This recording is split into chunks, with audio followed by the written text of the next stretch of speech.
আসসালামু আলাইকুম ওয়া রাহমাতুল্লাহ। সুপ্রিয় শিক্ষার্থীবৃন্দ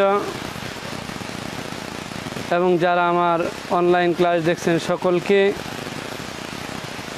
স্বাগতম জানাচ্ছি।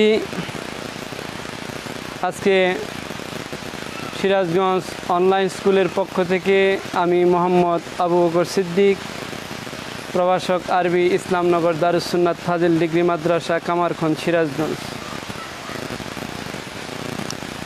সুপ্রিয় শিক্ষার্থীবৃন্দ, আজকে পূর্বের মতো আবারও আল হাদিস তথা মেশকাত শরীফের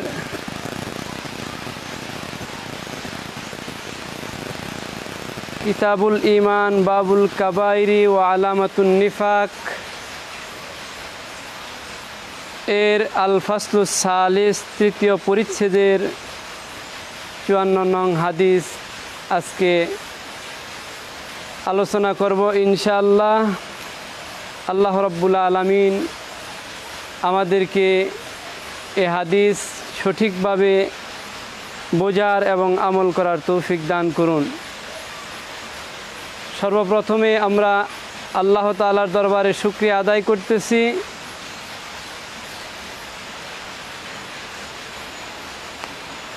যে মহান রব্বুল আলামিন আমাদেরকে সুস্থতার সাথে এ ক্লাসে অংশগ্রহণ করার তৌফিক দান করেছেন এবং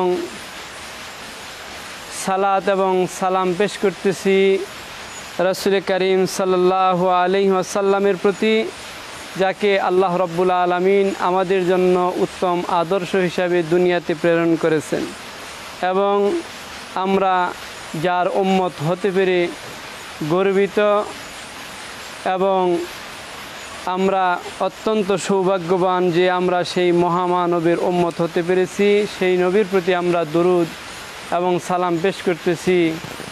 আসসালাতু ওয়াসসালামু আলাইকা ইয়া রাসূলুল্লাহ, আসসালাতু ওয়াসসালামু আলাইকা ইয়া হাবিবাল্লাহ, আসসালাতু ওয়াসসালামু আলাইকা ইয়া শাফিউল মুজনিবিন, আসসালাতু ওয়াসসালামু আলাইকা ইয়া রাহমাতাল লিল আলামিন। সুপ্রিয় শিক্ষার্থীবৃন্দ, ইতিমধ্যেই বলেছি আজকের ক্লাস এর হাদিস নম্বর 54, অর্থাৎ আজকে এমন একটি হাদিস আমরা পাঠ করব, হাদিস নিয়ে আলোচনা করব, যে হাদিসটি একটি অত্যন্ত গুরুত্বপূর্ণ এবং আমাদের জীবনের জন্য অত্যন্ত তাৎপর্যবহুল একটি হাদিস। এই হাদিসের মধ্যে রাসূল করিম সাল্লাল্লাহু আলাইহি ওয়াসাল্লাম হযরত মুআজ রাদিয়াল্লাহু তাআলা আনহুকে 10টি উপদেশ প্রদান করেছিলেন। হযরত মুআজ রাদিয়াল্লাহু তাআলা আনহু যেই 10টি উপদেশ এই হাদিসের মধ্যে বর্ণনা করেছেন, রাসূল করিম সাল্লাল্লাহু আলাইহি সাল্লাম মুআজ রাদিয়াল্লাহু তাআলা আনহুকে 10টি উপদেশ প্রদান করেছেন। এই 10টি উপদেশ মুআজ রাদিয়াল্লাহু তাআলা আনহু তিনি বলেন যে আমি রাসূল সাল্লাল্লাহু আলাইহি সাল্লামের কাছে উপদেশ চাইলাম, তখন রাসূল সাল্লাল্লাহু আলাইহি সাল্লাম আমাকে আমল করার জন্য এবং মানুষকে শিক্ষা দেওয়ার জন্য অত্যন্ত গুরুত্বপূর্ণ যেই 10টি উপদেশ প্রদান করেছিলেন। আজকে সেই 10টি উপদেশ সংবলিত হাদিসটি আজকে আমাদের আলোচনার বিষয়। অর্থাৎ আমাদের জীবনে এই হাদিসটির গুরুত্ব অপরিসীম। রাসূল সাল্লাল্লাহু আলাইহি ওয়াসাল্লাম একটি হাদিসের মধ্যেই 10টি উপদেশ, এইটা প্রত্যেকটি উপদেশ এক একটি উপদেশ অমূল্য রত্ন ভাণ্ডারের মতো। আমরা যদি আমাদের বাস্তব জীবনে রাসূল সাল্লাল্লাহু আলাইহি ওয়াসাল্লামের উপদেশ তথা শিক্ষা যদি আমাদের জীবনে বাস্তবায়ন করতে পারি, তাহলে আমাদের জীবন হবে মূল্যবান, দুনিয়া এবং আখিরাত হবে আমাদের জন্য শান্তির এবং কল্যাণময়। আজকে আমরা সেই হাদিসটি আলোচনা করব। পূর্বে প্রথমে আমরা হাদিসটি তেলাওয়াত করে নেই, তারপরে অনুবাদ এবং ব্যাখ্যা আমরা জানব। প্রথমে আমরা হাদিসের তেলাওয়াত শুনি এবং মনোযোগ সহকারে শোনার চেষ্টা করি। আন মুয়াজিন রাদিয়াল্লাহু আনহু ক্বালা আওসানি রাসূলুল্লাহ সাল্লাল্লাহু আলাইহি ওয়াসাল্লামা বিআশরি কালিমাতিন ক্বালা লা তুশরিক বিল্লাহি শাইআন ওয়া ইন কুতিলতা ওয়া হুররিকতা ওয়ালা তাউক্কান্না ওয়ালিদাইকা ওয়া ইন আমারাকা আই আন তাখরুজা মিন আহলিকা ওয়া মালিকা ওয়ালা তাতরুকান্না সালাতাম মাকতুবাতান মুতাআম্মিদান ফাইন্না মান তারাকা সালাতাম মাকতুবাতান মুতাআম্মিদান ফাকাদ বারিয়াত মিনহু জিম্মাতুল্লাহ ওয়ালা তাশরাবান্না খামরান ফাইন্নাহু রাসু কুল্লি ফাহিশাতিন ওয়া ইয়্যাকা ওয়াল মাসিয়াহ ফাইন্না বিল মাসিয়াতি হাল্লা সাখাতুল্লাহ ওয়া ইয়্যাকা ওয়াল ফিরারু মিনাজ যাহফি ওয়া ইন হালাকান নাসু ওয়া ইযা আসাবান নাসু মাউতুন ওয়া আনতা ফীহিম ফাসবিত ফানফিক আলা আয়ালিকা মিন তুলিকা ওয়ালা তারফা আনহুম আসাকা আদাবান ওয়াকফিহিম ফিল্লাহ রাহু আহমদ। একটু লম্বা একটু বড় হাদিসটি রয়েছে ইমাম আহমদের বর্ণিত মুসনাদে আহমদে হাদিসটি বর্ণনা করা হয়েছে। এই হাদিসটি আমরা পাঠ করলাম। এখন হাদিসের অনুবাদ এবং সাথে আমরা ব্যাখ্যা জেনে নেই। আল্লাহ রাব্বুল আলামিন এই হাদিস থেকে আমাদেরকে যেন হাদিসকে বোঝার এবং আমল করার তৌফিক দান করেন। আল ফাসলুস সালিস, তৃতীয় পরিচ্ছেদ। আন মুয়াজিন রাদিয়াল্লাহু আনহু, হযরত মুয়াজ রাদিয়াল্লাহু তাআলা আনহু, আমরা জানি মুয়াজ ইবনে জাবাল, যিনি একসময় ইয়েমেনের গভর্নর ছিলেন, প্রশাসক ছিলেন। মুয়াজ রাদিয়াল্লাহু তাআলা আনহু থেকে বর্ণিত, তিনি বলেন আওসানি রাসূলুল্লাহ সাল্লাল্লাহু আলাইহি ওয়াসাল্লামা বিআশরি কালিমাতিন, রাসূল সাল্লাল্লাহু আলাইহি সাল্লাম আমাকে 10টি উপদেশ প্রদান করলেন। 10টি উপদেশ প্রদান করলেন। এই 10টি উপদেশের মধ্যে যেরূপভাবে আদেশ রয়েছে অনুরূপভাবে নিষেধও রয়েছে। কী জন্য উপদেশ প্রদান করলেন? মুয়াজ রাদিয়াল্লাহু আনহু বলেন, আমি যেন আমল করতে পারি এবং মানুষকে শিক্ষা দিতে পারি, এই জন্য রাসূল সাল্লাল্লাহু আলাইহি সাল্লাম আমাকে 10টি উপদেশ প্রদান করলেন। পালা, উপদেশ দিতে গিয়ে রাসূল সাল্লাল্লাহু আলাইহি সাল্লাম বলেন লা তুশরিক বিল্লাহি শাইআন ওয়া ইন কুতিলতা ওয়া হুররিকতা। প্রথম উপদেশ, রাসূল সাল্লাল্লাহু আলাইহি সাল্লামের প্রথম উপদেশ মুয়াজ ইবনে জাবালকে লক্ষ্য করে, শুধুমাত্র মুয়াজ ইবনে জাবালকে লক্ষ্য করেই হাদিস বলেন নাই, বরং মুয়াজ ইবনে জাবালের মাধ্যমে সকল উম্মতে মুহাম্মদের নিকটে এইটা আমাদের জন্য মেসেজ, আমাদের জন্য উপদেশ। মুয়াজ ইবনে জাবালের মাধ্যমে আমরা এই উপদেশগুলো জানতে পেরেছি। অতএব এই উপদেশ শুধু মুয়াজ ইবনে জাবালকেই প্রদান করেন নাই, বরং পরোক্ষভাবে রাসূল কারীম সাল্লাল্লাহু আলাইহি সাল্লামের প্রত্যেকটি উম্মত এই উপদেশের আওতাভুক্ত। তিনি বলেন, প্রথম উপদেশ লা তুশরিক বিল্লাহি শাইআন, তুমি আল্লাহর সাথে কাউকে শরিক করবে না। ওয়া ইন কুতিলতা ওয়া হুররিকতা, যদিও তোমাকে হত্যা করা হয়, জ্বালিয়ে দেওয়া হয়, আগুনে পোড়ানো হয়, তবুও তুমি আল্লাহ তাআলার সাথে কাউকে শিরক শরিক করিবে না। আল্লাহ তাআলার সাথে শরিক করা এইটা এমন একটা গুনাহ, কোরআনুল কারিমে আল্লাহ তাআলা ইরশাদ করেন, ইন্নাল্লাহা ইন্নাল্লাহা লা ইয়াগফিরু আইয়ুশরাকা বিহি ওয়া ইয়াগফিরু মা দুনা যালিক। আল্লাহ তাআলা বান্দার সকল অপরাধ ক্ষমা করেন, তবে শিরক ব্যতীত অন্যান্য সকল অপরাধকে ক্ষমা করে থাকেন। অতএব শিরক এটা এমন একটা বিষয় যেটা মানুষের ঈমান নষ্ট করে দেয়, মানুষের আমল নষ্ট করে দেয়। এই জন্য সর্বপ্রথম উপদেশ প্রদান করেছেন, যদি তোমাকে হত্যা করা হয় এবং তোমাকে যদি আগুনে পুড়িয়েও ফেলা হয়, এই রকম পরিস্থিতিও যদি তৈরি হয়, তবুও তুমি আল্লাহর সাথে কাউকে শরিক করবে না। তবে জোর জবরদস্তি অবস্থায় মুখে কুফরি বাক্য উচ্চারণ করা এবং অন্তরে যদি বিশ্বাস ঠিক থাকে, অটুট থাকে, কেউ বলেছেন এহেন পরিস্থিতিতে মৌখিকভাবে বাহ্যিকভাবে অন্তরের বিশ্বাস, পরিপূর্ণ বিশ্বাস ঠিক রেখে প্রাণ নাশের আশঙ্কা যদি হয়, বড় ধরনের বিপদের আশঙ্কা যদি হয়, এমত অবস্থায় অন্তরের বিশ্বাস, অন্তরে আল্লাহ তাআলা এবং রসুলের মহব্বত পরিপূর্ণ মাত্রায় রেখে মুখে কুফরি বাক্য উচ্চারণ করাও কোনো আলেম এটাকে বৈধ বলেছেন।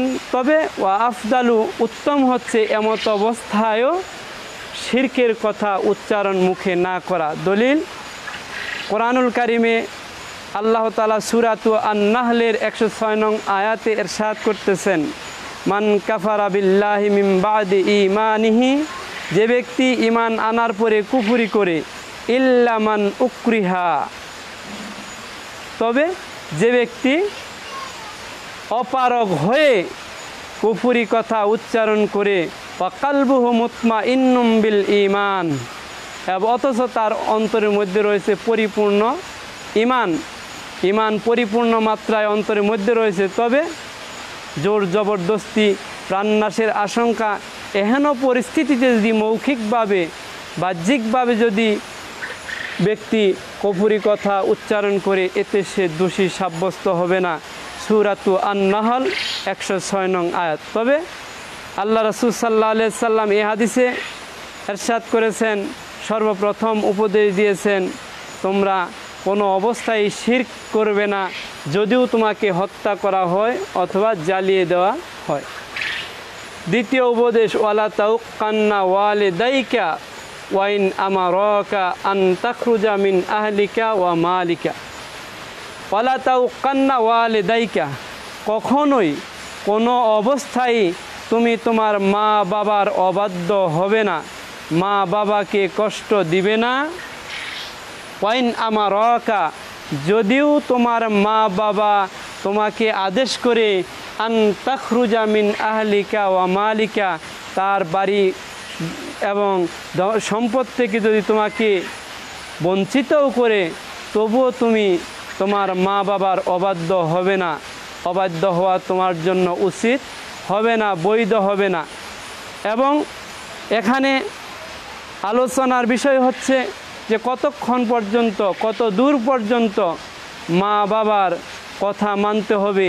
হাদিস দ্বারা স্পষ্টভাবে অন্যত্র বলা হয়েছে, লা তাআতা লি মাখলুকিন ফি মাসিয়াতিল খালিক, স্রষ্টার অবাধ্য হয়ে সৃষ্টির আদেশ মান্য করা যাবে না।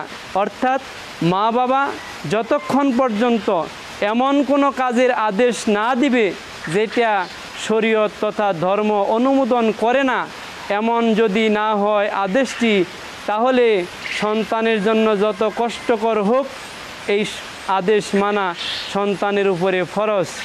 এজন্য রাসূল সাল্লাল্লাহু আলাইহি ওয়াসাল্লাম এখানে উপদেশ দিতে গিয়ে বলতেছেন, তুমি তোমার মা বাবার অবাধ্য কখনোই হবে না, যদিও তোমার মা বাবা তার ধন সম্পদ, তার বাড়ি থেকে তোমাকে বের হয়ে যেতে বলে, তবুও তুমি মা বাবার অবাধ্য হবে না। ওয়ালা তাতরুকান্না সালাতাম মাকতুবাতান মুতাআম্মিদান ফাইন্না মান তারাকা সালাতাম মাকতুবাতান মুতাআম্মিদান ফাকাদ বারিয়াত মিনহু জিম্মাতুল্লাহ। একটি উপদেশ, ওয়ালা তাতরুকান্না কখনোই ছেড়ে দিবে না সালাতাম মাকদুবাতান ফরজ নামাজ মুতাআম্মিদান ইচ্ছাকৃতভাবে, কখনোই তুমি ছেড়ে দিবে না ইচ্ছাকৃতভাবে ফরজ নামাজ। ফাইন্না মান তারাকা, নিশ্চয়ই যে ব্যক্তি ছেড়ে দেয় সালাতাম মাকদুবাতান ফরজ নামাজকে মুতাআম্মিদান স্বেচ্ছায় ইচ্ছাকৃতভাবে, ফাকাদ বারিয়াত মিনহু জিম্মাতুল্লাহ, সে আল্লাহ তাআলার জিম্মা তত্ত্বাবধায়ন আল্লাহ তাআলার রহমত থেকে সে বের হয়ে যায়, সে আল্লাহ তাআলার জিম্মা থেকে মুক্ত হয়ে যায়, আল্লাহ তাআলার তত্ত্বাবধান তথা আল্লাহ তাআলার রহমতে সে আর থাকে না। কখনোই তুমি ফরজ নামাজ ইচ্ছাকৃতভাবে ছেড়ে দিবে না। ওয়ালা তাশরাবান্না খামরান, কখনোই তুমি পান করবে না মদ, নেশা জাতীয় দ্রব্য। খামরান, মদ বা নেশা জাতীয় পান করিবে না। ফাইন্নাহু, কেননা এই মদ রাসু কুল্লি ফাহিশাতিন, সকল অশ্লীল অপরাধমূলক কাজের মূল। নিশ্চয়ই এই মদ্যপান নেশা সকল পাপের মূল। 4 নাম্বার উপদেশ হচ্ছে এটি। 5 নাম্বার ওয়া ইয়াকা ওয়াল মাসিয়া, এবং তুমি সকল প্রকার পাপের কাজ থেকে নিজেকে সংযত রাখবে, সকল প্রকার পাপ থেকে নিজে বিরত থাকবে। কারণ ফাইন্না বিল মাসিয়াতি হাল্লা সাখাতুল্লাহ, কারণ ব্যক্তি পাপের মাধ্যমে আল্লাহ তাআলার ক্রোধ তার উপরে আরোপিত হয়, ব্যক্তির পাপের কারণে আল্লাহ তাআলার ক্রোধ তার উপরে বর্ষিত হয়। অতএব পাপ কাজ থেকে তুমি সব সময় বিরত থাকবে। ওয়া ইয়াকা ওয়াল ফিরারু মিনাজ জাহফি, জিহাদের ময়দান থেকে কখনোই পলায়ন করিবে না। ওয়াইন হালাকান নাস, যদিও দেখো জিহাদের ময়দানে তোমার সামনে পিছনে ডানে বামে তোমার সহযোদ্ধা, তোমার ধর্মীয় ভাইয়েরা আল্লাহ রাস্তায় জীবন দিয়েছে, জিহাদের ময়দান থেকে তুমি পলায়ন করিবে না। ওয়াইজা, এটি হচ্ছে 6 নাম্বার উপদেশ। 7 নাম্বার ওয়াইজা আসাবান নাসু মাউতুন, যখন মানুষের মধ্যে ব্যাপকভাবে ছড়িয়ে পড়ে মহামারী। ওয়াইজা আসাবান নাসু মাউতুন, যখন মানুষের মধ্যে ছড়িয়ে পড়ে মহামারী। ওয়ান্তা ফিহিম, অথচ তুমি ওই এলাকায় রয়েছ। ফাসবিত, তুমি দৃঢ় থাকো, তুমি ওই স্থান ত্যাগ করো না। আমরা করোনা নামক মহামারীর মধ্যে রয়েছি। আজকে আমাদেরকে আধুনিক বিজ্ঞান, আধুনিক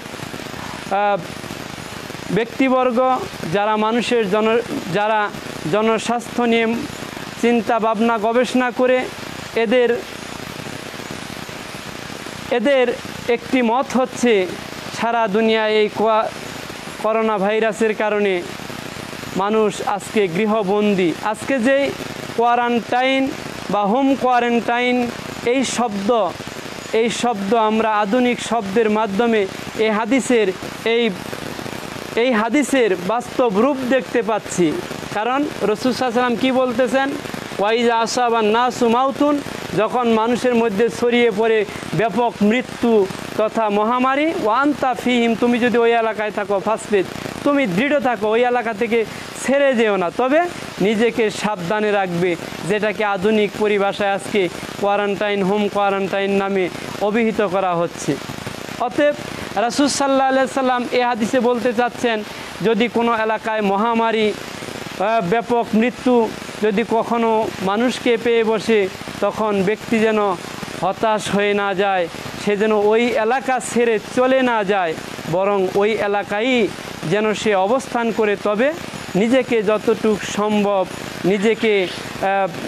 নিজেকে সংরক্ষিত বা নিজেকে ঘরের মধ্যে আটকে রাখা, জনসমাগম এড়িয়ে চলা, এইটাকেই হাদিসে বলা হয়েছে ফাসবিত, তুমি ওইখানে দৃঢ় থাকো, ওইখান থেকে পলায়ন করিও না। 8 নাম্বার উপদেশ, ওয়ানফিক আলা আয়ালিকা মিন তুলিকা, এবং তুমি খরচ করো, ব্যয় করো তোমার পরিবারের জন্য পরিবার পরিজনদের জন্য মিন তুলিকা তোমার সামর্থ্য অনুযায়ী পরিবারের জন্য ব্যয় করা, খরচ করা, এইটাও আল্লাহ তাআলার এবং রাসূল সাল্লাল্লাহু আলাইহি ওয়াসাল্লামের একটি শিক্ষা। কৃপণতাও করা নিষেধ এবং খরচ করার ক্ষেত্রে অতিমাত্রায় খরচ করা, অপচয় করা, অপব্যবহার করা টাকা পয়সার, এটাকেও নিষেধ করা হয়েছে। রাসূল সাল্লাল্লাহু আলাইহি ওয়াসাল্লাম এখানে বলতেছেন ওয়ানফিক আলা আয়ালিকা মিন তুলিকা তোমার সামর্থ্য অনুযায়ী তুমি পরিবারের জন্য খরচ করো, একেবারে কৃপণতাও নয় আবার একেবারে অপচয়ও নয়। ওয়ালা তারফা আনহুম আসাকা আদাবান এবং তুমি উঠিয়ে রাখবে না তোমার লাঠিকে, আদব শিক্ষা দেওয়ার লাঠিকে, আনহুম তাদের থেকে, কাদের থেকে? এই পূর্বের বাক্যে আয়ালিক পরিবার পরিজন থেকে, তুমি তোমার পরিবার থেকে আদবের লাঠিকে উঠিয়ে রাখবে না, অর্থাৎ তুমি তোমার পরিবারের অধীনস্থ যারা রয়েছে এদেরকে আদব শিক্ষা দেওয়ার জন্য, ইসলামী শিষ্টাচার শিক্ষা দেওয়ার জন্য এবং ইবাদতে তাদেরকে মনোযোগী করার জন্য তুমি প্রয়োজনে লাঠি ব্যবহার করবে, ঘরের মধ্যে লাঠি ঝুলিয়ে রাখবে। সন্তানরা যেন আদবে অভ্যস্ত হয়, তারা যেন আদববান হয়, তারা যেন উচ্ছৃঙ্খল না হয়, তারা যেন ধর্মীয় অনুশাসনে অভ্যস্ত হয়ে ওঠে। এই জন্য তুমি তাদেরকে কি করবে? তাদেরকে শিক্ষা দেওয়ার জন্য, আদব শিক্ষা দেওয়ার জন্য ঘরের মধ্যে লাঠি ঝুলিয়ে রাখবে। লাঠি যেন তোমার ঘর থেকে বিদায় না নেয়। তবে এই ক্ষেত্রে শিক্ষক এবং অভিভাবক সকলকেই এই বিষয়টি অবশ্যই নজর রাখতে হবে। যদিও রাষ্ট্রীয়ভাবে লাঠির ব্যবহার এটা নিষিদ্ধ করা হয়েছে, কিন্তু পরিবারকে এই ব্যাপারে অবশ্যই সচেতন থাকতে হবে, সতর্ক থাকতে হবে। প্রহারের নামে যেন অতি প্রহার বা বেশি বেত্রাঘাত, বেশি কষ্ট দেওয়া, এইটা কিন্তু উদ্দেশ্য নয়। উদ্দেশ্য হচ্ছে সন্তানকে ভয়ের মধ্যে রাখা, সন্তান যেন একেবারে বেপরোয়া না হয়ে যায়। তবে শিক্ষা বা আদব শিক্ষা দেওয়ার নামে অতিরিক্ত মার পিট করা, এইটাও শরীয়ত অনুমোদন করে না। সর্বশেষ রাসূল সাল্লাল্লাহু আলাইহি ওয়াসাল্লামের উপদেশ ওয়াকফিহিম ফিল্লাহ, এবং পরিবারের অধীনস্থ, তোমার পরিবার পরিজনে তোমার অধীনস্থ যারা রয়েছে এদেরকে আল্লাহ তাআলার ভয় তাদের মধ্যে তুমি দান করো, অর্থাৎ এদেরকে তুমি আল্লাহর ভয় দেখাও। সর্বশেষ উপদেশ হচ্ছে তুমি তোমার অধীনস্থদেরকে আল্লাহর ভয় দেখাও, জাহান্নামের ভয় দেখাও, পরকালীন কবরের আযাবের ভয় দেখাও, যেন তারা দ্বীনের বিষয়াবলী তারা মানতে অভ্যস্ত হয়, মানতে বাধ্য হয়। পরকালীন শাস্তির ভয়ে, আল্লাহর ভয়ে যেন সে ইবাদত করে, আল্লাহর হুকুম পালন করে, এইটা তুমি তোমার পরিবারের উপরে করবে। রাহু আহমদ।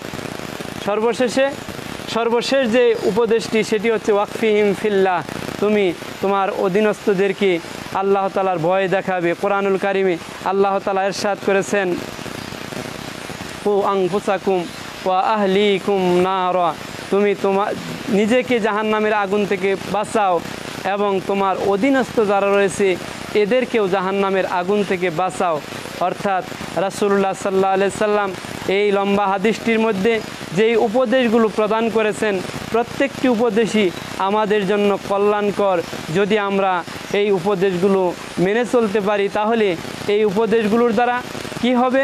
আমাদের দুনিয়াবি জিন্দেগি শান্তিময় হবে, আমাদের পরিবার হবে সুশৃঙ্খল এবং আমাদের পরিবার হবে শান্তিময়। এই প্রত্যেকটি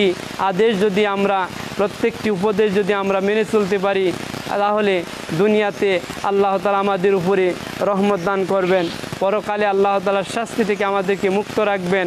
আল্লাহ তাআলা আমাদের সকলকে এই হাদিসের উপরে যেন আমল করার তৌফিক দান করেন এবং সকলের সুস্বাস্থ্য এবং মঙ্গল কামনা করে আজকের অনলাইন ক্লাস থেকে বিদায় নিচ্ছি। সকলকেই ধন্যবাদ এবং সকলের সুস্বাস্থ্য মঙ্গল কামনা করে আমি বিদায় নিচ্ছি। ওমা তৌফিক ইল্লা বিল্লাহ। আসসালামু আলাইকুম ওয়া রাহমাতুল্লাহি ওয়া বারাকাতুহু।